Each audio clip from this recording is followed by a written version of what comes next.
Tirumala laddu కల్తీపై supreme ప్రశ్నల వర్షం కురిపించింది. కల్తీ నెయ్యిని లడ్డూ తయారీలో వాడారా అని సుప్రీంకోర్టు ప్రశ్నించింది. లడ్డూ నాణ్యత లేదని భక్తులు ఫిర్యాదు చేశారన్నారు టీటీడీ తరపు న్యాయవాది లూథ్రా. తయారైన లడ్డూలను టెస్టింగ్కు పంపించారా అని సుప్రీంకోర్టు అడిగింది. అనుమానం ఉంటే రెండో అభిప్రాయం తీసుకుంటాం కదా అని సుప్రీం అంది.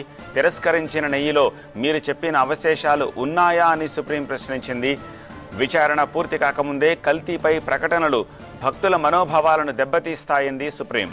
ల్యాబ్ రిపోర్ట్లో ఉన్న నెయ్యితోటి లడ్డూ తయారు చేసినట్టు ప్రాథమిక ఆధారాలు లేవంది ధర్మాసనం.